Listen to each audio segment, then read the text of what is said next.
SCIAS Academy சேனலை subscribe பண்ணுங்க.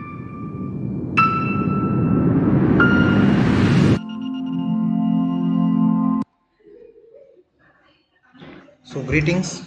இன்னைக்கு நம்ம பார்க்க போகிறது செப்டம்பர் 6th கரண்ட் அஃபேர்ஸ். ஓகேங்களா? ஸோ இன்னைக்கு நம்ம நியூஸஸ் ப்ளஸ் அதில் இருக்க கீ பாயிண்ட்ஸ் எம்சிக்யூஸ் பார்க்க போகிறோம். ஓகேங்களா? ஸோ ஃபர்ஸ்ட் நியூஸ் என்னன்னு பார்த்தீங்க அப்படின்னா, it is regarding permanent residential certificate. ஓகேங்களா?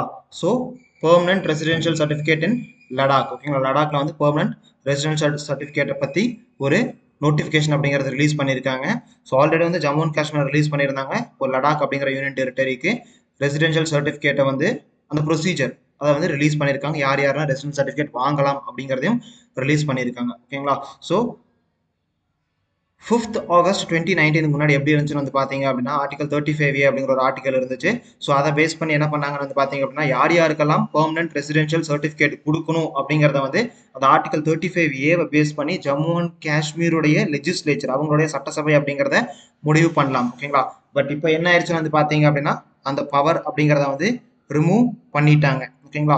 ஸோ அந்த பவரை வந்து ரிமூவ் பண்ணது மட்டுமே இல்லாமல் என்ன பண்ணிட்டாங்கன்னு வந்து பார்த்தீங்க அப்படின்னா, யூனியன் டெரிட்டரிஸ்க்கே வந்து அந்த பவரை கொடுத்துட்டாங்க. நீங்கள் யாரை வேணாலும் அந்த போஸ்ட்டுக்கு போட்டுக்கலாம் அப்படிங்கிறது. ஓகேங்களா? ஸோ ஜம்மு அண்ட் காஷ்மீரில் வந்து இப்போ கவர்னர் ரூலோ பிரசிடென்ட் ரூல் போயிட்டு இருக்கனால என்னாச்சுன்னு வந்து பார்த்தீங்க அப்படின்னா, அந்த இடத்துல வந்து பார்லிமெண்ட்டே வந்து அவங்களுக்கான domicile certificate and domicile certificate ப்ரொசீஜரை வந்து or local resident or permanent resident சர்டிஃபிகேட்டை வந்து கவர்மெண்ட்டே வந்து பார்லிமெண்ட்டே வந்து அதை கிரியேட் பண்ணிட்டாங்க. ஓகேங்களா? பட் இப்போ லடாக்கை பொறுத்த வரைக்கும் இப்போதான் வந்து அவங்க அதை ரிலீஸ் பண்ணியிருக்காங்க. ஸோ லடாக்ல என்ன சொல்லியிருக்காங்கன்னு வந்து பார்த்தீங்க அப்படின்னா, நாங்கள் இந்த பெர்மனன்ட் ரெசிடென்ஷியல் சர்டிஃபிகேட்டை வந்து நாங்கள் ஜம்மு அண்ட் காஷ்மீர் மாதிரி கொடுக்கல. ஸோ ஜம்மு அண்ட் காஷ்மீர் என்ன பண்ணியிருந்தாங்கன்னு பார்த்தீங்க அப்படின்னா, வெளியே இருக்கவங்களுக்கும் அதாவது ஜம்மு அண்ட் காஷ்மீரை சாராம வெளியே இருந்து ஜம்மு அண்ட் காஷ்மீர்ல கொஞ்ச நாள் வந்து ஒர்க் பண்ணிட்டு இருந்திருப்பாங்க. ஸோ அந்த ஒர்க் பண்றது வந்து பார்த்தீங்க அப்படின்னா, ஒரு சிலருக்கு வந்து 7 வருஷம், ஒரு சிலருக்கு வந்து 10 வருஷம், இந்த மாதிரி கிரைட்டீரியாஸ் எல்லாம் இருக்கு. அதை பேஸ் பண்ணி அவங்க கொடுத்தாங்க. பட் நாங்கள் அப்படியெல்லாம் கொடுக்க போறது கிடையாது. இந்த லடாக்கை பொறுத்த வரைக்கும் ரெசிடென்ட் சர்டிஃபிகேட் அப்படிங்கிறது வந்து பார்த்தீங்க அப்படின்னா, இதுக்கு முன்னாடி யார் யாரெல்லாம் லடாக்ல ரெசிடென்ஷியல் சர்டிஃபிகேட் வச்சிருந்தாங்களோ, அதாவது முன்னாடி ஜம்மு அண்ட் காஷ்மீரா இருந்தபோது லடாக் லேல வந்து யார் யாரெல்லாம் ரெசிடென்ஷியல் சர்டிஃபிகேட் வச்சிருந்தாங்களோ அவங்களுக்கு மட்டும்தான் இப்போவும் சர்டிஃபிகேட்ஸ் கொடுக்கப்படும் அப்படிங்கிறத சொல்லியிருக்காங்க. ஓகேங்களா? ஸோ அதே போல வந்து இந்த சர்டிஃபிகேட் இருந்தால் மட்டும்தான் இந்த லோக்கல்ல வந்து ஒரு இடம் வாங்க முடியும், ஒரு ஜாப் கவர்மெண்ட் ஜாப் வாங்க முடியும். அது மட்டும் இல்லாமல் மற்ற இதர ஃபெசிலிட்டிஸ், ரேஷன் ஃபெசிலிட்டிஸ் ஆகட்டும், இல்லை இபி கனெக்ஷன்ஸ் ஆகட்டும், இது எல்லாமே வந்து இந்த ரெசிடென்ஷியல் சர்டிஃபிகேட் இருந்தால் மட்டும்தான் நம்மளால அசஸ் பண்ண முடியும். ஓகேங்களா? ஸோ இந்த ரெசிடென்ட் சர்டிஃபிகேட் இருந்தால் மட்டும்தான் நான் கெசட்டட் போஸ்ட். ஓகேங்களா? ஸோ நான் கெசட்டட் போஸ்ட் அப்படிங்கிறது வந்து பார்த்தீங்க அப்படின்னா, ஒரு certain group B post and group D group C post எல்லாமே வந்து நான் கெசட்டட் போஸ்ட்ல வரும். ஸோ நான் கெசட்டட் போஸ்ட் இருக்கக்கூடிய கவர்மெண்ட் ஜாப்ஸ் எல்லாத்துக்குமே வந்து அவங்க அப்ளை பண்ணும் அப்படின்னா அவங்களுக்கு வந்து இந்த ரெசிடென்ஷியல் சர்டிஃபிகேட் அப்படிங்கிறது தேவை. ஓகேங்களா? ஸோ இதை வந்து யார் இஷ்யூ பண்ணுவான்னு பார்த்தீங்க அப்படின்னா, தாசில்தார் இஷ்யூ பண்ணலாம். அப்படி இல்லை அப்படின்னா, இந்த ஆப்சன்ஸ் ஆஃப் தாசில்தார் இல்லை அப்படின்னா வந்து மற்ற ஏதாவது ஒரு competent authority equal to tahsildar வந்து அந்த சர்டிஃபிகேட்ஸை இஷ்யூ பண்ணலாம். ஓகேங்களா?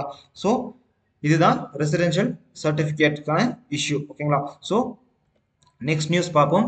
ஸோ நெக்ஸ்ட் நியூஸ் என்னன்னு பார்த்தீங்க அப்படின்னா, இது வந்து சோவரின் கோல்டு பாண்ட் ஸ்கீமை சம்மந்தப்பட்ட ஒரு நியூஸ் ஆர்டிகல். ஓகேங்களா? So sovereign gold bond scheme கிட்டத்தட்ட இன்ட்ரடியூஸ் பண்ணி 6 இயர்ஸ் ஆயிடுச்சு. இப்போதைக்கும் 2015 இதை இன்ட்ரடியூஸ் பண்ணாங்க. ஸோ இதை இன்ட்ரடியூஸ் பண்ணது யாருன்னு பார்த்தீங்க அப்படின்னா, ஃபினான்ஸ் மினிஸ்ட்ரி வந்து பட்ஜெட் ஸ்பீச்சில் 2015 பட்ஜெட் ஸ்பீச்சில் வந்து இதை மென்ஷன் பண்ணியிருந்தாங்க. ஸோ அதை பேஸ் பண்ணி என்ன பண்ணாங்கன்னு பார்த்தீங்கன்னா, அந்த இயரே வந்து ஆர்பிஐ வந்து இந்த சோவரின் கோல்டு பாண்டை வந்து இஷ்யூ பண்ண ஆரம்பிச்சிட்டாங்க. ஓகேங்களா? ஸோ இப்போ எனக்கு சோவரின் கோல்டு பாண்ட் வேணும், அதாவது தங்க பத்திரம் வேணும் அப்படின்னா வந்து நான் டேரெக்டாக வந்து ஆர்பிஐல போய் வாங்க முடியாது. ஸோ ஆர்பிஐக்கு கீழே இருக்க பேங்க்ஸில் போய் நான் வாங்கிக்கலாம். பட் அந்த ஆர்பிஐ கீழே இருக்கக்கூடிய பேங்க்ஸுக்கு வந்து யார் கொடுப்பான்னு பார்த்தீங்கன்னா ஆர்பிஐ தான் கொடுப்பாங்க. ஓகேங்களா? ஸோ அதாவது பேங்க்ஸ் அப்படிங்கிறது ஆர்பிஐ கூட டைப் பண்ணிட்டு வெறும் பேங்க்ஸ் அப்படிங்கிறவங்க இஷ்யூங் அத்தாரிட்டியாக தான் இருப்பாங்க. அதை ரெகுலேட் பண்ணக்கூடியது எல்லாமே ஆர்பிஐயா இருக்கும். ஓகேங்களா? இந்த சோவரன் கோல்டு பாண்ட் ஸ்கீம் அப்படிங்கிறது என்னன்னு பார்த்தீங்க அப்படின்னா, நம்ம வந்து இஷ்டத்துக்கு கோல்டை வாங்கி இந்தியாவில் குமிச்சுக்கிட்டு இருக்கோம் இல்லைங்களா? ஸோ அதனால என்ன பண்ணிட்டாங்கன்னு வந்து பார்த்தீங்க அப்படின்னா, இந்த சோவரின் கோல்டு பாண்ட் ஸ்கீம் அப்படிங்கிறத வந்து பிசிக்கல் கோல்டுக்கு, அதாவது நம்ம வாங்கக்கூடிய தங்கத்துக்கு மாற்றாதான் இந்த சோவரின் கோல்டு பாண்ட் ஸ்கீமை கொண்டு வந்திருக்காங்க. ஸோ நம்ம இந்த கோல்டை வந்து வெளியே இருந்து நம்ம இந்தியாவில் பெருசாக கோல்டு அப்படிங்கிறத வந்து இருக்கு, மைன்ஸ் இருக்கு. பட் அதை வந்து எக்கனாமிக்கலி ஃபீஸிபிள் கிடையாது. அங்கேருந்து நம்ம மைன் பண்ணி எடுத்தோம் அப்படின்னா வந்து அது மார்க்கெட் விலையை விட அதிகமான விலைக்கு தான் நம்ம மைன் பண்ண வேண்டியதாக இருக்கு. ஸோ இந்தியாவில் வந்து மைனிங் அப்படிங்கிறத வந்து கோல்டு மைனிங் அப்படிங்கிறது ரொம்ப ரொம்ப கம்மி. ஸோ நம்ம இம்போர்ட் தான் பண்ணிட்டு இருக்கோம் ஃப்ரம் யூரோப்பியன் நேஷன். சுவிட்சர்லாந்து வந்து மெயினாக நம்ம இம்போர்ட் தான் பண்ணிட்டு இருக்கோம். ஸோ இது இம்போர்ட் பண்ணுறதுனால என்ன ஆகுதுன்னு வந்து பார்த்தீங்க அப்படின்னா நம்ம அந்நிய செலாவணி ஃபாரெக்ஸ் ரிசர்வ் அப்படிங்கிறது வந்து குறைஞ்சிக்கிட்டே வருது. ஓகேங்களா? ஸோ குறைஞ்சிக்கிட்டே வருது அப்படிங்கிறத விட இதனால நம்ம அதிகமான அந்நிய செலாவணியை வந்து இதில் செலவு பண்ணிக்கிட்டு இருக்கோம். ஸோ இதை குறைக்கணும் அப்படின்றதுக்காக தான் இந்த சோவரன் கோல்டு பாண்ட் ஸ்கீமை கொண்டு வந்தாங்க. தங்கப்பத்திரம் அப்படின்னு சொல்லுவாங்க. ஸோ நீங்கள் கோல்டு வாங்குறதுக்கு பதிலாக சோவரன் கோல்டு பாண்ட் ஸ்கீமில் இன்வெஸ்ட் பண்ணிக்கோங்க. ஸோ இன்வெஸ்ட் பண்ணீங்க அப்படின்னா மினிமம் 8 வருஷம் நீங்கள் இதை வச்சிருக்கணும். ஸோ இந்த பாண்டை வச்சிருக்கணும். 5 வருஷம் லாக்இன் பீரியட். லாக்இன் பீரியட் அப்படின்னா 5 வருஷம் வரைக்கும் நீங்கள் எடுக்கவே முடியாது. 5லேருந்து 8 வருஷத்துக்குள்ள நீங்கள் இதை எடுத்துக்கலாம். பட் கொஞ்சம் பெனால்ட்டி இருக்கும். 8 வருஷத்துக்கு அப்புறம் எடுத்தீங்க அப்படின்னா எந்த பெனால்ட்டியுமே இருக்காது. ஓகேங்களா? அதே போல வந்து இதில் இன்ட்ரெஸ்ட் அப்படிங்கிறதும் உங்களுக்கு வட்டி அப்படிங்கிறதும் கொடுப்பாங்க. 2.5% வட்டி கிடைக்கும். அந்த வட்டி எதை பேஸ் பண்ணி வந்து பார்த்தீங்க அப்படின்னா நீங்கள் இனிஷியலி தங்கத்தில் இன்வெஸ்ட் பண்ணும்போது தங்கத்தோட விலை என்னவா இருந்துச்சோ அதுல இருந்து 2.5% உங்களுக்கு இன்ட்ரெஸ்ட் இருக்கும். ஓகேங்களா? இன்ட்ரெஸ்ட் கிடைக்கும். ஓகேங்களா? ஸோ வட்டி கிடைக்கும். ஓகேங்களா? அதே போல வந்து பார்த்தீங்க அப்படின்னா இந்த சோவரன் கோல்டு பாண்ட் ஸ்கீம் அப்படிங்கிறத வந்து நீங்க எந்த பேங்க்ல வேணாலும் போய் உங்க வீட்டு பக்கத்துல இருக்க பேங்க் எந்த பேங்க்கு வேணாலும் போய் நீங்க இந்த பாண்டை நீங்க வாங்கிக்கலாம். ஓகேங்களா? பட் எல்லா நாளுமே வாங்க முடியுமா? டெய்லி நான் நினைச்ச டைம்ல வாங்க முடியுமான்னு பார்த்தா அப்படி வாங்க முடியாது. அதுக்குன்னு சர்டன் டியூரேஷன்ஸ் இருக்கு. ஓகேங்களா? எப்பப்பெல்லாம் ஆர்பிஐ ரிலீஸ் பண்றாங்களோ அப்பப்பெல்லாம் நம்ம வாங்கிக்கலாம். ஓகேங்களா? ஸோ அதே போல வந்து பாத்தீங்க அப்படின்னா இந்த சோவரன் கோல்ட் பாண்ட் அப்படிங்கிறது போஸ்டல் பேங்க்ஸ்க்கும் வந்து இதை எக்ஸ்டெண்ட் பண்ணியிருக்காங்க. ஓகேங்களா? ஸோ போஸ்டல் பேங்க்ஸும் இதை இஷ்யூ பண்ணலாம். ஓகேங்களா? பட் என்னன்னு பார்த்தீங்க அப்படின்னா அவங்க வெறும் இஷ்யூங் அத்தாரிட்டி தான். அதோட கண்ட்ரோலாக யார்கிட்ட இருக்குன்னு பார்த்தீங்க அப்படின்னா ஆர்பிஐ கிட்ட இருக்கும். ஓகேங்களா? ஸோ நெக்ஸ்ட் நியூஸ் என்னன்னு பார்த்தீங்க அப்படின்னா it is related to wild elephant death. ஓகேங்களா? ஸோ காட்டு இருக்கக்கூடிய யானைகளுடைய மரணத்தை சம்மந்தப்பட்டது. ஓகேங்களா? ஸோ இது வந்து ரொம்ப நாளாக இந்த இஷ்யூ அப்படிங்கிறது போய்கிட்டு இருக்கு. பிகாஸ் ஒரு 2 மந்த்ஸ் முன்னாடி ஜூலை மந்த்ல வந்து என்னாச்சுன்னு பாத்தீங்க அப்படின்னா நேஷனல் கிரீன் ட்ரிபியூனல் வந்து ஆல்ரெடி என்ன பண்ணியிருந்தாங்க அப்படின்னா வந்து ஒரு சென்ட்ரல் டீமை கான்ஸ்டியூட் பண்ணியிருந்தாங்க. அண்டர் ப்ராஜெக்ட் எலஃபண்ட் கீழே வந்து ஒரு சென்ட்ரல் டீமை கான்ஸ்டியூட் பண்ணியிருந்தாங்க. ஸோ எதுக்காகன்னு வந்து பாத்தீங்க அப்படின்னா especially between Coimbatore to Palakkad ஸ்ட்ரெச்சில், அதாவது தமிழ்நாடு கேரளா போகக்கூடிய train especially between Coimbatore to Palakkad ஸ்ட்ரெச்சில் வந்து அதிகமான யானைகளுடைய உயிரிழப்பு அப்படிங்கிறது ஏற்படுது அப்படின்னு சொல்லியிருக்காங்க. ஓகேங்களா? ஸோ தோராயமா வந்து பாத்தீங்க அப்படின்னா ரீசெண்ட் இயர்ஸ்ல மட்டுமே வந்து பாத்தீங்க அப்படின்னா 7 எலஃபண்ட் டெத் அப்படிங்கறது வந்து இந்த பர்டிகுலர் இடத்துல மட்டுமே ரிப்போர்ட் பண்ணப்பட்டிருக்கு. அந்த ரிப்போர்ட் பண்ணதும் வந்து பாத்தீங்க அப்படின்னா எஸ்பெஷலி வந்து நைட் ஒரு லேட் நைட் ஒரு அர்லி மார்னிங் இந்த டைம்ல தான் இந்த கேசஸ் எல்லாமே ரிப்போர்ட் பண்ணப்பட்டிருக்கு. எல்லாமே வந்து ட்ரெயின்ல அடிபட்டு இறந்த யானைகள். ஓகேங்களா? ஸோ இதை பேஸ் பண்ணி ஆல்ரெடி வந்து நேஷனல் கிரீன் ட்ரிபியூனல் தேசிய பசுமை தீர்ப்பாயம் வந்து ஆல்ரெடி வந்து ஸ்ட்ரெஸ் பண்ணிக்கிட்டே இருந்தாங்க. ஸோ இப்போ என்ன பண்ணியிருக்காங்கன்னு வந்து பார்த்தீங்க அப்படின்னா ministry of environment forest and climate சேஞ்சே வந்து ஒரு எக்ஸ்பர்ட் டீமை வந்து அனுப்பிச்சு வச்சிருக்காங்க. ஓகேங்களா? அந்த எக்ஸ்பர்ட் டீம் என்ன பண்ணுவாங்கன்னு பார்த்தீங்க அப்படின்னா கோயம்புத்தூர் டு பாலக்காடு நடுவில் இருக்க என்டையர் ஸ்ட்ரெச்சுமே வந்து ஸ்டடி பண்ணுவாங்க, அனலைஸ் பண்ணுவாங்க. எதுக்காகன்னு வந்து பார்த்தீங்க அப்படின்னா இந்த வைல்ட் எலஃபண்டோட டெத்தை வந்து தடுக்கிறதுக்காக. ஓகேங்களா? ஸோ இந்த நம்ம ஆல்ரெடி சொன்ன மாதிரி வந்து பாத்தீங்க அப்படின்னா ஆல்ரெடி தேசிய பசுமை தீர்ப்பாயம் நேஷனல் கிரீன் ட்ரிபியூனல் அப்படிங்கிறது வந்து பாத்தீங்க அப்படின்னா சியாமோட்டோ காக்னிசன்ஸ், அதாவது தன்னிச்சையா வந்து இந்த கேஸை எடுத்திருக்காங்க. இந்த கேஸ் அப்படிங்கறத வந்து எலஃபண்டோட டெத்தை சம்பந்தப்பட்டது. ஓகேங்களா? ஸோ நம்ம வந்து அடிப்படை உரிமை பேசிக் ரைட் அப்படிங்கிறத பத்தி பேசுவோம் இல்லைங்களா? ஸோ இந்தியாவில் மட்டும் கிடையாதுங்க, ஈவன் வந்து இந்த உலகத்துல வாழ்ந்துட்டு இருக்க இந்தியாவில் வாழ்ந்துட்டு இருக்க எல்லா ஜீவராசிகளுக்கும் அந்த ரைட் அப்படிங்கிறது இருக்கு. ஓகேங்களா? ஸோ ஒரு சில இடத்த வந்து கோர்ட்டே வந்து ஆல்ரெடி லிவிங் என்டிட்டி அப்படின்னு டிக்ளேர் பண்ணியிருக்காங்க. ஃபார் எக்ஸாம்பிள் கங்கா ரிவரை வந்து பாத்தீங்க அப்படின்னா Ganga river is living entity அப்படின்னு சொல்லி டிக்ளேர் பண்ணியிருக்காங்க. ஓகேங்களா? ஸோ அது போல வந்து உயிர் இருக்கோ உயிரிலையோ அது எல்லாமே வந்து லிவிங் என்டிட்டி தான் இந்தியாவை பொறுத்த வரைக்கும். ஓகேங்களா? அதுவும் வந்து பாத்தீங்க அப்படின்னா கிட்டத்தட்ட வந்து 8 எலஃபண்ட்ஸ் அப்படிங்கறத வந்து இந்த கடைசி ஒரு 5 வருஷத்துல வந்து இந்த கோயம்புத்தூர் டு பாலக்காடு ஸ்ட்ரெச்ல ட்ரெயின் அடிபட்டு இறந்திருக்கு. ஓகேங்களா? ஸோ இந்த டீம் அப்படிங்கறத அனலைஸ் பண்ணி என்ன பண்ண போறாங்கன்னு பாத்தீங்க அப்படின்னா எப்படியெல்லாம் வந்து ட்ரெயின்ல எதனாலலாம் வந்து ட்ரெயின்ல அடிபடுது, ஸோ இந்த ட்ரெயின்ல அடிபடும் போது இந்த பர்டிகுலர் பிளேஸ்ல வந்து நம்ம தெரியாம ஏதாவது எலஃபண்ட் காரிடார் இருக்கா அப்படிங்கறதெல்லாம் அனலைஸ் பண்ணுவாங்க. ஓகேங்களா? அது மட்டும் இல்லாம இது எப்படி தவிர்க்கலாம், மிட்டிகேஷன் மெஷர்ஸ் எல்லாத்தையுமே ஸ்டடி பண்ணுவாங்க. ஓகேங்களா? ஸோ ஆல்ரெடி வந்து பாத்தீங்க அப்படின்னா இந்த பி பஸ்ஸிங் சவுண்ட் அப்படின்னு சொல்லுவாங்க. அந்த தேனீக்கள் இருக்கு இல்லைங்களா, தேனீக்கள் வந்து ஒரு சவுண்டை எழுப்பும். அந்த சவுண்டுக்கு வந்து யானைகள் அந்த சவுண்டு கேட்டாலே அந்த யானைகள் அந்த பக்கமே வராது. ஓகேங்களா? ஸோ அந்த மாதிரி சவுண்ட்ஸையும் வச்சு பார்த்தாங்க. பட் அது எல்லாமே வந்து ஃப்ரூட்ஃபுல்லா இல்ல. ஓகேங்களா? பட் அது வந்து பிரம்மபுத்திரா ரீஜன்ல வந்து அஸ்ஸாம் ரீஜன்ல வந்து இது சக்சஸ்ஃபுல்லா இருந்திருக்கு. பட் இந்த கோயம்புத்தூர் பாலக்காடு ஸ்ட்ரெச்ல வந்து அது சக்சஸ்ஃபுல்லா இல்லை. அதெல்லாம் ஏன் சக்சஸ்ஃபுல் ஆகல அப்படிங்கறத பத்தி தான் இந்த டீம் ஸ்டடி பண்ண வந்திருக்காங்க. ஸோ நெக்ஸ்ட் நியூஸ் என்னன்னு பாத்தீங்க அப்படின்னா it is related to reservation. ஓகேங்களா? ஸோ ரிசர்வேஷன்ல இருக்கக்கூடிய பிரச்சனைகளை பத்தி தான் இந்த ஆர்டிகல் அப்படிங்கிறது கம்ப்ளீட்லி சொல்லி இருக்கு. ஓகேங்களா? சோ இந்த ஆர்டிகல் அப்படிங்கறது வந்து பாத்தீங்க அப்படின்னா ஸ்பெசிபிக்கா பேசுறது வந்து அஃபர்மேட்டிவ் ஆக்ஷன் பத்தி பேசுது. ஓகேங்களா? அஃபர்மேட்டிவ் ஆக்ஷன் அப்படின்னு என்னன்னு பாத்தீங்க அப்படின்னா முன்னாடி செஞ்ச ஒரு தப்புக்காக இப்ப அந்த பிராயச்சித்தம் பண்ணுவாங்க தெரியுங்களா? அதுதான் அஃபர்மேட்டிவ் ஆக்ஷன் அப்படிங்கிறது. ஓகேங்களா?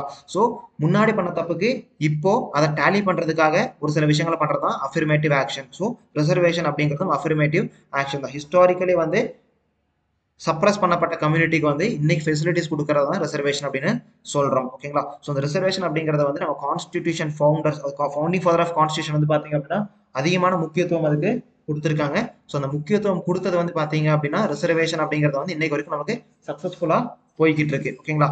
பட் அந்த ரிசர்வேஷன் அப்படிங்கறத வந்து பாத்தீங்க அப்படின்னா நம்மளுக்கு இன்னைக்கு ஹைலி சிக்னிஃபிகண்டா இருக்கான்னு பார்த்தா இந்த ரிசர்வேஷன் அப்படிங்கிறது எல்லாருக்குமே போய் சேரல. ஓகேங்களா? அந்த பெனிஃபிட் ஆஃப் ரிசர்வேஷன் அப்படிங்கிறது எல்லாருக்குமே போய் சேரல. ஓகேங்களா? ஸோ நம்மளுக்கு வந்து நிறைய கேட்டகரைசேஷன் இருக்கு. ஸோ ரிசர்வேஷன் பேசிஸ்ல ஓபிசி, எஸ்சி, எஸ்டி, ஜெனரல் இந்த மாதிரி கேட்டகரைசேஷன் இருக்கு இல்லைங்களா? So OBC or other backward class அந்த பர்டிகுலர் கிளாஸ் அப்படின்னு எடுத்துட்டோம் அப்படின்னா அந்த கிளாஸ்க்குள்ள நிறைய கேஸ்ட் அப்படிங்கிறது இருக்கும், நிறைய ஜாதிகள் இருக்கும் இல்லைங்களா? ஸோ அந்த ஜாதிகள்லயும் வந்து கீழ் மட்டத்தில் இருக்கக்கூடிய ஜாதி, மேல் மட்டத்தில் இருக்கக்கூடிய கேஸ்ட். ஓகேங்களா? அவங்க ரெண்டு பேருமே இன்னைக்கும் ஈக்குவலா கிடையாது.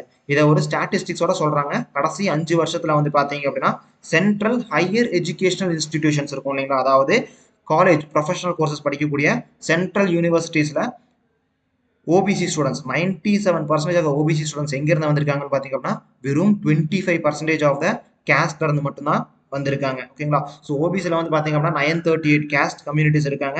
ஸோ அந்த 938 கேஸ்ட்ல வந்து 37% ஆஃப் த கேஸ்ட்டுக்கு வந்து ரெப்ரசன்டேஷன் அப்படிங்கிறது கிடையாது. அதாவது ஒருத்தர் கூட இந்த சென்ட்ரல் ஹையர் எஜுகேஷன் இன்ஸ்டியூட்ஸ்குள்ள போல அப்படிங்கிறது தான் வந்து இன்னைக்கு வந்து பிரச்சனையா பார்க்கப்படுது. ஓகேங்களா? ஸோ அதனால தான் என்ன பண்ணிட்டு இருக்காங்கன்னு பாத்தீங்க அப்படின்னா இப்போ எல்லாருமே வந்து இந்த கேஸ்ட் வைஸ் சென்சஸ் எடுக்கணும் அப்படின்ற மாதிரி முன்மொழிஞ்சுக்கிட்டு இருக்காங்க. அது மட்டும் இல்லாம ஓபிசிக்குள்ளேயே வந்து பாத்தீங்க அப்படின்னா ஓபிசி மட்டும் இல்ல எஸ்சி, எஸ்டி, ஜென்ரல் இதுக்குள்ளாமே வந்து பாத்தீங்க அப்படின்னா சப் கேட்டகரைசேஷன் அப்படிங்கிறத கொண்டு வரணும் அப்படின்னு சொல்லியிருக்காங்க. ஸோ சப் கேட்டகரைசேஷன் அப்படின்னு என்னன்னு பாத்தீங்க அப்படின்னா ஓபிசியில வந்து பாத்தீங்க அப்படின்னா ஓபிசிக்குள்ள ஹையர் இருப்பாங்க, மிடில் இருப்பாங்க, லோவர் கம்யூனிட்டிஸ் லோவர் கேஸ்ட் இருப்பாங்க இல்லைங்களா? லோவர் கேஸ்ட் சொல்லப்படக்கூடிய கேஸ்ட். ஓகேங்களா?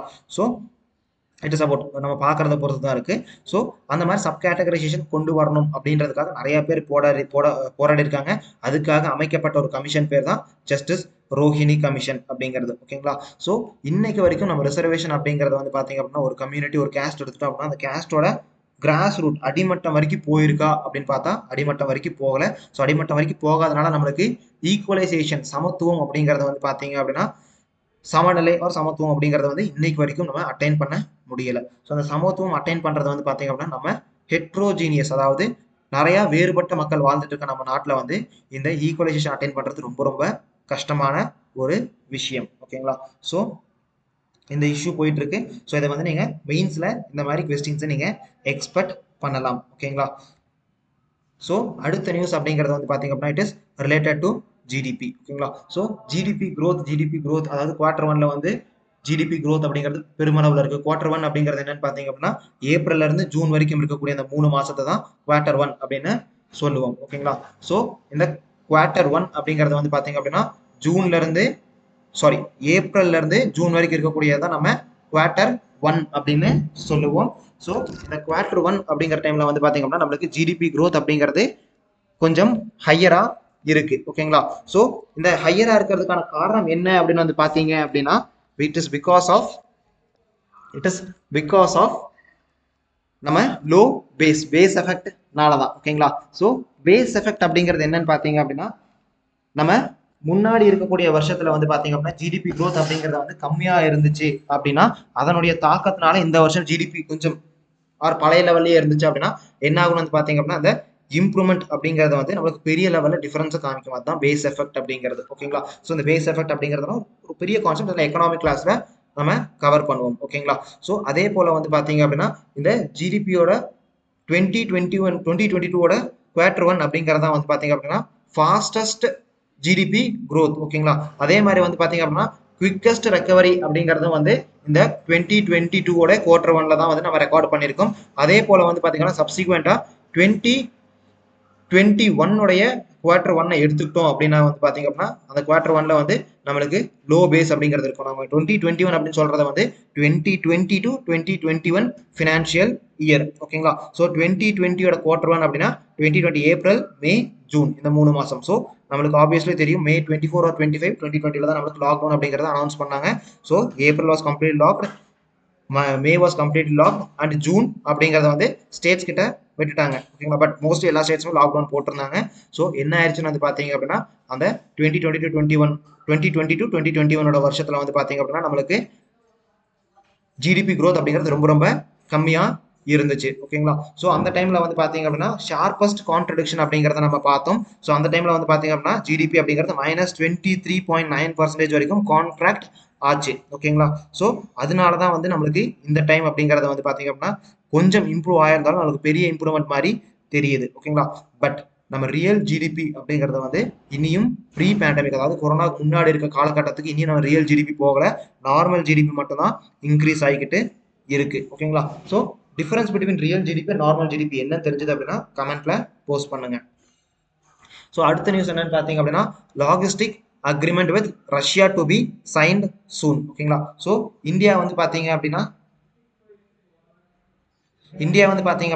லாஜிஸ்டிக் அக்ரிமெண்ட்டை வந்து ரஷ்யா கூட சைன் பண்ண போறோம். அதே போல வந்து நம்ம யூகே கூட சைன் பண்ணக்கூடிய லாஜிஸ்டிக் அக்ரிமெண்ட் அப்படிங்கிறது ஃபைனல் ஸ்டேஜை அட்டைன் பண்ணியிருக்கு. ஓகேங்களா? ஸோ இதுக்கு முன்னாடி வந்து நம்ம நிறைய கண்ட்ரிஸ் கூட லாஜிஸ்டிக் அக்ரிமெண்ட் சைன் பண்ணியிருக்கோம். அந்த கண்ட்ரிஸ்லாம் வந்து பார்த்தீங்கன்னா ஆஸ்திரேலியா, ஜப்பான் கூட சைன் பண்ணியிருக்கோம், யூஎஸ்ஏ கூட சைன் பண்ணியிருக்கோம், France, Singapore and south Korea இந்த மாதிரி கண்ட்ரிஸ் கூட நம்ம ஆல்ரெடி வந்து அக்ரிமெண்ட்டை சைன் பண்ணியிருக்கோம். ஓகேங்களா? ஸோ நம்ம யுஎஸ்ஏ கூட சைன் பண்ணது வந்து பாத்தீங்க அப்படின்னா லெமோவா அப்படின்னு சொல்லுவாங்க. Logistic exchange memorandum of agreement அப்படின்னு சொல்லுவாங்க. இதில் 2016 நம்ம சைன் பண்ணிட்டோம். இது மட்டும் இல்லாம நம்ம எக்ஸ்ட்ரா இது கூட சேர்ந்து 3 ஃபவுண்டேஷன் அக்ரிமெண்ட், அதாவது டோட்டலா 4 லெமோவோட சேர்ந்து 4 ஃபவுண்டேஷன் அக்ரிமெண்ட்ஸ் சைன் பண்ணியிருக்கோம். கொம்காசா, ஜிஎஸ்ஓஎம்ஏ, பெக்கா அண்ட் லெமோவா இந்த மாதிரி 4 ஃபவுண்டேஷன் அக்ரிமெண்ட்டை சைன் பண்ணியிருக்கோம். ஓகேங்களா? ஸோ இது சைன் பண்ணனால என்ன ஆகும் வந்து பாத்தீங்க அப்படின்னா இந்த அக்ரிமெண்ட் சைன் பண்ணால என்ன ஆகும் வந்து பாத்தீங்க அப்படின்னா 2 நாட்டுக்கு இருக்கக்கூடிய நேவிஸ் கூட வந்து பாத்தீங்க அப்படின்னா இன்டர் ஆபரேட்டபிள் ஆபரேஷன்ஸ் அப்படிங்கறது நடக்கும். ஓகேங்களா? ஸோ நம்ம எந்த தேவைக்கு வேணாலும், அதாவது நம்ம என்ன தேவைக்கு வேணாலும் நம்ம ரஷ்யாவோட போர்ட்ஸை வந்து அணுகலாம். அதே போல அவங்களும் வந்து நம்ம போர்ட்ஸை அணுகலாம். எஸ்பெஷலி வந்து பாத்தீங்க அப்படின்னா ஃபியூயல் அண்ட் லாஜிஸ்டிக் சப்போர்ட்ஸ் வந்து நம்ம அதிக லெவலில் ப்ரொவைட் பண்ணுவோம். அதே போல வந்து மிலிட்ரி ஃபெசிலிட்டிஸ் அப்படிங்கிறதும் வந்து 2 நாடுகளுக்கும் இடையே வந்து ஒரு இம்ப்ரூவ்மெண்ட் அப்படிங்கிறது இருக்கும். ஓகேங்களா? அதே போல வந்து நம்ம லெமோவோ அப்படிங்கறத வந்து பாத்தீங்கன்னா யுஎஸ்ஏ கூட சைன் பண்ண அக்ரிமெண்ட் பார்த்தோம் இல்லைங்களா? அதே போல வந்து ஆர்இஎல்ஓஎஸ் அப்படிங்கறத வந்து நம்ம ரஷ்யா கூட சைன் பண்ண ஒரு அக்ரிமெண்ட். ஓகேங்களா? ஸோ இதுல பெரிய பெனிஃபிஷியரி யாருன்னு வந்து பாத்தீங்க அப்படின்னா இந்தியன் நேவி தான் இதனுடைய பெரிய பெனிஃபிஷியரியா இருக்க போறாங்க. ஏன் இந்தியன் நேவிக்கு வந்து இது பெரிய ஒரு பெனிஃபிஷியலான ஒரு விஷயம் அப்படின்னு வந்து பாத்தீங்க அப்படின்னா இந்தியன் நேவிக்கு வந்து ஒரு மிகப்பெரிய சப்போர்ட் வேர்ல்டு வைட்ல வந்து பாத்தீங்க அப்படின்னா ரஷ்யா கிட்ட இருந்து இனிமேல கிடைக்கும். ஓகேங்களா? ஸோ நம்ம எப்பெல்லாம் ரஷ்யா பக்கம் போறோம் அப்படின்னாலும் நம்ம ஈஸியா வந்து எந்த ஒரு பயம் அச்சம் இல்லாம நம்ம அவங்களுடைய போர்ட் ஃபெசிலிட்டிஸ் நம்ம யூஸ் பண்ணலாம். ஸோ அவங்க கிட்ட இருந்து ஃபியூவல்ஸை வாங்கிக்கலாம், லாஜிஸ்டிக் சப்போர்ட்ஸ் எல்லாம் அவங்க கிட்ட இருந்து எடுத்துக்கலாம். ஓகேங்களா? ஸோ நெக்ஸ்ட் நியூஸ் என்னன்னு பாத்தீங்க அப்படின்னா it is about fake vaccines. ஓகேங்களா? WHO என்ன பண்ணிருக்காங்கன்னு பாத்தீங்க அப்படின்னா ஃபேக் வேக்சின்ஸை வந்து ஈஸ்ட் ஏஷியா அண்ட் ஆப்பிரிக்கால வந்து ஃபேக் வேக்சின்ஸை வந்து ஐடென்டிஃபை பண்ணியிருக்காங்க. ஓகேங்களா? அதாவது ஃபேக் வேக்சின் என்னன்னு பாத்தீங்க அப்படின்னா ஒரிஜினல் இப்போ Covishield, Covaxin, Johnson, Pfizer, Moderna, Sputnik இந்த மாதிரி வேக்சின்ஸ் எல்லாம் இருக்கு இல்லைங்களா? ஸோ இதை வந்து அந்தந்த காம்பிட்டன்ட் அந்த அத்தாரிட்டி, அதாவது அந்தந்த கம்பெனிக்காரங்க ப்ரொடியூஸ் பண்ணா அது ஒரிஜினல் வேக்சின். ஓகேங்களா? அதுவே மற்றவங்க ப்ரொடியூஸ் பண்ணா அது வந்து ஃபேக் வேக்சின். ஓகேங்களா? அந்த ஃபேக் வேக்சின் அப்படிங்கும் போது வந்து பாத்தீங்க அப்படின்னா அந்த ஃபேக் வேக்சின் மேபி அது கரெக்டா ஒரிஜினல் வேக்சினோட ஒரிஜினல் ஃபார்முலாவே இருக்கலாம். அப்படி இல்லை அப்படின்னா ஒரிஜினல் ஃபார்முலா இல்லாம அவங்களா கண்டுபிடிச்ச டூப்ளிகேட் ஃபார்முலாவும் இருக்கலாம். ஓகேங்களா? ஸோ ஸ்பெசிஃபிக்கா சொல்லணும் அப்படின்னா அதிகமா கோவிஷீல்டோடைய ஃபேக் வேக்சின்ஸை வந்து நாங்கள் கண்டுபிடிச்சிருக்கோம் அப்படின்னு WHO சொல்லியிருக்காங்க. அது எங்க பரவலா இருக்குன்னு வந்து பாத்தீங்க அப்படின்னா யுகாண்டா, மியான்மர் அண்ட் இந்தியால பரவலா இருக்குன்னு சொல்லியிருக்காங்க. ஸோ WHO என்ன சொல்லியிருக்காங்கன்னு பாத்தீங்க அப்படின்னா இது வந்து ஒரு மிகப்பெரிய குளோபல் பப்ளிக் ஹெல்த் ரிஸ்கை கொண்டு போய் விடும் அப்படின்னு சொல்லியிருக்காங்க. பிகாஸ் என்ன அப்படின்னு பார்த்தா தடுப்பூசி வந்து ஒரு ஃபால்ஸ் ப்ராமிஸ் அவங்களுக்கு கொடுத்துரும். ஸோ நான் தடுப்பூசி போட நான் ஜாலியா இருக்கலாம் அப்படின்னு ஒரு ஃபால்ஸ் ப்ராமிஸை கொடுத்துரும். அது மட்டும் இல்லாம அதனுடைய சைட் ரியாக்ஷன்ஸ் எப்படி இருக்கும் அப்படிங்கிறதும் தெரியாது இல்லைங்களா? ஸோ இதை வந்து எப்படி கண்டுபிடிக்கலாம் அப்படின்னா வந்து ஒவ்வொரு original manufacturer, original pharmaceutical manufacturers, OPM அப்படின்னு சொல்லுவாங்க. ஓகேங்களா? அவங்க வந்து அதை கண்டுபிடிக்கும் போது அந்த மேனுஃபேக்சரிங் அந்த ப்ராடக்ட்டை வந்து கண்டுபிடிச்சு அதை வந்து மார்க்கெட் பண்ணும்போது அதை விற்கும் போது அதுக்கு ஒரு யூனிக் ஐடென்டிஃபிகேஷன் கொடுத்துருப்பாங்க. ஓகேங்களா? ஸோ அந்த யூனிக் ஐடென்டிஃபிகேஷன் அப்படிங்கிறத வந்து பார்த்தீங்க அப்படின்னா, நம்ம ஃபார் எக்ஸாம்பிள் அந்த லேபிள்ல வந்து ஒரு சில சிம்பிள்ஸ் இருக்கலாம். அத வந்து நம்ம யூவி லைட்ல பார்த்தா மட்டும் தான் தெரியும். ஆர் சன்லைட்ல பார்த்தா மட்டும் தான் தெரியும். இதெல்லாம் ஐடென்டிஃபிகேஷன்ஸ். ஓகேங்களா? ஸோ இத வச்சு நம்ம கண்டுபிடிக்கலாம். ஸோ அதே போல இன்னைக்கு நம்ம பார்க்க போறது வந்து என்னன்னு பார்த்தீங்க அப்படின்னா, ஆஸ் யூசுவல் எப்பயும் பார்க்குற மாதிரி கொஸ்டின்ஸ் ஃபார் த டே. ஓகேங்களா? ஸோ இன்னைக்கு நம்ம 5 கொஸ்டின்ஸ் பார்க்க போறோம். ஸோ அந்த கொஸ்டின்ஸ் என்னன்னு பார்த்தீங்க அப்படின்னா, first question article 35A of Indian constitution was abolished recently which is related to. ஓகேங்களா? ஸோ எதை சம்பந்தப்பட்டது அப்படின்னு நம்ம கேட்டிருக்கோம். ஓகேங்களா? Option A special status for north eastern states. Option B Jammu and Kashmir legislature can define who is a permanent resident. Option C fundamental rights to constitutional remedy. Option D it is about fundamental rights given to armed forces in India. ஓகேங்களா? So கரெக்டான answer என்னன்னு பார்த்தீங்க அப்படின்னா option B. ஓகேங்களா? So special status for north eastern states அப்படிங்கிறது article 371ல இருக்கும். அதே போல கான்ஸ்டிடியூஷனல் ரெமெடி அப்படிங்கிறது வந்து பார்த்தீங்க அப்படின்னா ஆர்டிகல் 32ல இருக்கும். ஓகேங்களா? ஸோ கரெக்டான ஆன்சர் என்னன்னு பார்த்தீங்க அப்படின்னா ஆப்ஷன் பி. ஓகேங்களா? ஸோ அடுத்த கொஸ்டின் என்னன்னு பார்த்தீங்க அப்படின்னா sovereign gold bond scheme was introduced in the year. சோவரின் கோல்டு பாண்ட் ஸ்கீம் அப்படிங்கிறது எந்த வருஷம் இன்ட்ரடியூஸ் பண்ணப்பட்டது அப்படின்னு கேட்டிருக்கோம். So options 2014, 2015, 2016 and 2017. ஸோ கரெக்டான ஆன்சர் என்னன்னு பார்த்தீங்க அப்படின்னா 2015 ஆப்ஷன் பி. ஸோ அடுத்த கரண்ட் அஃபேர்ஸ் என்னன்னு பார்த்தீங்க அப்படின்னா அடுத்த கொஸ்டின் என்னன்னு பார்த்தீங்க அப்படின்னா த interhabitat movement of elephant in an defined fixed path is known as. அதாவது யானைகள் நடமாட்டம் அப்படிங்கிறது வந்து பார்த்தீங்க அப்படின்னா அது ரெண்டு வாழ்விடங்களுக்கு இடைப்பட்டு இருக்கக்கூடிய அந்த ஒரு ஃபிக்ஸ்டு பாத், ஒரு பர்டிகுலர் ரோடு. இந்த ரோடு வழியாக தான் எலஃபண்ட் அப்படிங்கிறது வந்து அதனுடைய ஒரு வீட்டில இருந்து இன்னொரு வீட்டுக்கு போகும். அந்த பாத்தோட பேர், அந்த வழியோட பெயர் என்ன அப்படின்னு கேட்டிருக்கோம். Option A elephant road. Option B elephant greenway. Option C elephant highway. Option D elephant corridor. So கரெக்டான ஆன்சர் என்னன்னு பார்த்தீங்க அப்படின்னா ஆப்ஷன் டி எலஃபண்ட் காரிடார். ஓகேங்களா? ஸோ இந்த எலஃபண்ட் காரிடார் அப்படிங்கிறது வந்து பார்த்தீங்க அப்படின்னா ரெண்டு யானைகள் வாழ்விடத்தை வந்து கனெக்ட் பண்ணக்கூடிய ஒரு பகுதியை தான், ஒரு ரோடு, ஒரு பாத், ஒரு வழித்தடத்தை தான் வந்து நம்ம எலஃபண்ட் காரிடார் அப்படின்னு சொல்லுவோம். ஸோ வருஷம் அது அதனுடைய ஒரு வாழ்விடத்துல இருந்து இன்னொரு வாழ்விடத்துக்கு நகர்ந்து போய்கிட்டே இருக்கும். ஓகேங்களா? ஸோ இந்த நகர்ந்து போகிறது ஒரு ஃபிக்ஸ்டு பாத், ஒரு ஃபிக்ஸ்டு வழித்தடத்துல போகும். அந்த ஃபிக்ஸ்டு வழித்தடத்தை தான் நம்ம என்ன சொல்றோம்னு பார்த்தீங்க அப்படின்னா எலஃபண்ட் காரிடார் அப்படின்னு சொல்றோம். ஸோ அடுத்த கொஸ்டின் என்னன்னு பார்த்தீங்க அப்படின்னா which among the following commission is related to sub categorization of OBCs. ஓகேங்களா? So option A justice Shah commission. Option B justice Indira Sawhney commission. Option C justice Rohini commission. Option D justice Murugan commission. So கரெக்டான answer என்னன்னு பார்த்தீங்க அப்படின்னா option C justice Rohini commission. So அடுத்தது question என்னன்னு பார்த்தீங்க அப்படின்னா which among the following is correct about real GDP. ஓகேங்களா? So real GDP பற்றி பின்வருவற்றில் எது சரியானதுன்னு கேட்டிருக்கோம். Option A it is an GDP which is adjusted to inflation. Option be it is GDP which is not adjusted to inflation. Option C it is an GDP which considers only total value of goods produced. Option D it is an GDP which considers only total value of service produced. So correct answer என்னன்னு பார்த்தீங்க அப்படின்னா option A. ஓகேங்களா? So option B GDP which is not adjusted to inflation அது என்ன அப்படிங்கிறது உங்களுக்கு தெரிஞ்சது அப்படின்னா கமெண்ட்ல ஆன்சர்ஸை போஸ்ட் பண்ணுங்க. ஓகேங்களா? ஸோ இன்னைக்கான கரண்ட் அஃபேர்ஸ் அப்படிங்கிறத பார்த்துட்டோம், கொஸ்டின்ஸையும் பார்த்துட்டோம். இஃபோட்டால் ஏதாவது டவுட் இருந்துச்சு அப்படின்னா அதை கமெண்ட்ஸில் கொஸ்டின்ஸாக நீங்கள் கேட்கலாம். So thank you. நாளைக்கு வேறு செட் ஆஃப் கொஸ்டின்ஸ் அண்ட் வேறு செட் ஆஃப் கரண்ட் அஃபேர்ஸ் நியூஸோட உங்களை மீட் பண்ணுறோம். தேங்க்யூ.